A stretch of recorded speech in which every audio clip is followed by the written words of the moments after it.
Le grand conte des nuages voyageurs. Chapitre 1.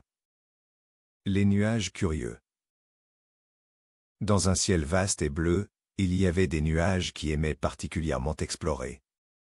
Ces nuages, tout doux et moelleux, formaient des formes étranges et amusantes, comme des animaux ou des jouets.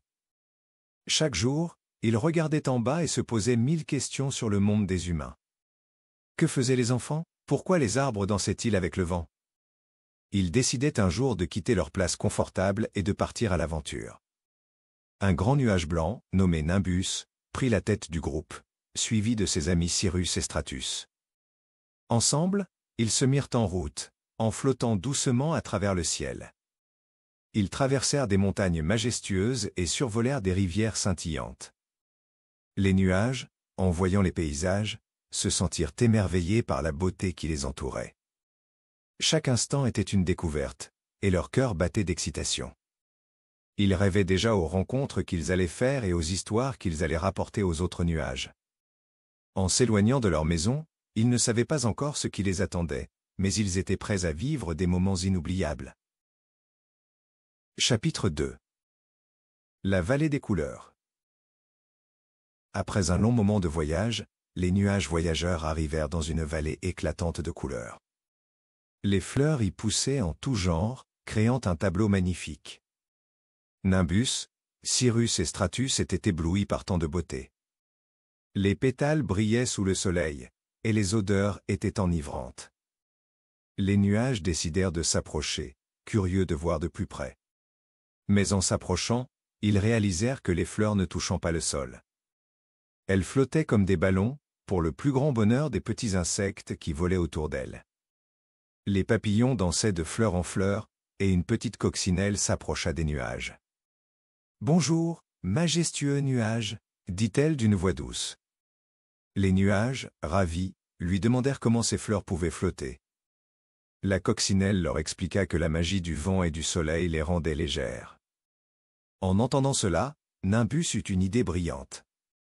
Il pourrait se laisser porter par le vent, comme ces fleurs, pour voyager encore plus loin. Ensemble, ils se laissèrent caresser par la brise, se transformant en doux souvenirs de cette vallée enchantée. Chapitre 3. La rencontre avec les étoiles. Un peu plus loin, alors que les nuages s'éloignaient de la vallée aux couleurs, ils levèrent les yeux.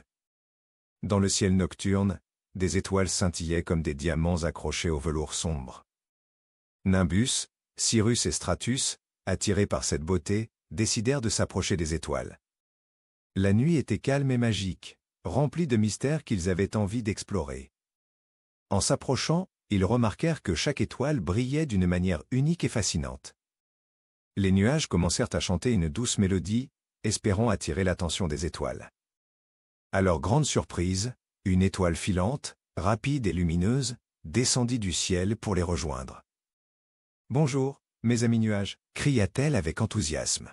« N'ayez pas peur, je suis ici pour vous faire découvrir le ciel étoilé. » 10 étoiles curieuses se rassemblèrent autour d'eux, illuminant le ciel d'une lumière douce et chaleureuse.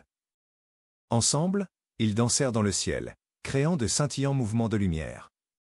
Nimbus, ébloui, se dit que ce moment serait gravé dans son cœur pour toujours. Les nuages remercièrent leurs nouvelles amies et promirent de partager cette magie avec ceux qu'ils rencontreraient. Chapitre 5. Le chant de fleurs chantantes. Guidés par les paroles du hibou, les nuages se dirigèrent vers le champ de fleurs chantantes dont il leur avait parlé. En arrivant, ils furent frappés par la beauté incroyable de ce paysage. Des milliers de fleurs colorées dansaient au rythme du vent. À chaque brise légère, les fleurs chantaient des notes délicates, créant une mélodie enchanteresse. Nimbus, Cyrus et Stratus se laissèrent porter par cette musique joyeuse qui emplissait l'air. En s'approchant, ils remarquèrent que les fleurs avaient des visages souriants. Elles semblaient heureuses et invitaient les nuages à les rejoindre dans leur danse. Un grand tapis de fleurs s'étendait à perte de vue, et chaque pas était une découverte remplie de couleurs. Les nuages se mirent à chanter, et les fleurs répondirent en harmonie, créant une fête inoubliable.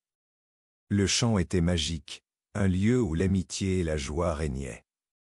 Nimbus se réjouit de cette rencontre et sentit que leurs aventures avec les fleurs chantantes leur apporteraient des souvenirs à chérir à jamais. Chapitre 6. Le retour à la maison.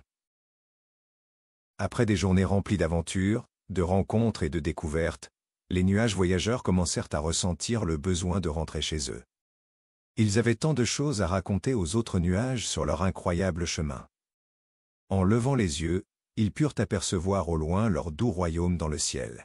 « Regardez, c'est là-bas !» s'exclama Nimbus, le cœur léger et heureux. Les souvenirs des fleurs colorées, de la mélodie enchantée et des étoiles scintillantes illuminaient leur esprit comme des lanternes dans la nuit. « Nous avons vécu des moments très spéciaux, dégagez les nuages, et nous serons toujours liés à cette magie. » En se rapprochant de leur maison, ils se rendirent compte que chaque nuage de leur royaume avait hâte de les écouter. Nimbus et ses amis comprirent alors que leur voyage avait aussi enrichi leur cœur de sagesse et d'amitié. Une grande fête fut organisée pour les accueillir, et les nuages racontèrent leurs histoires avec enthousiasme. Leurs aventures étaient devenues des légendes que d'autres nuages prendraient plaisir à entendre.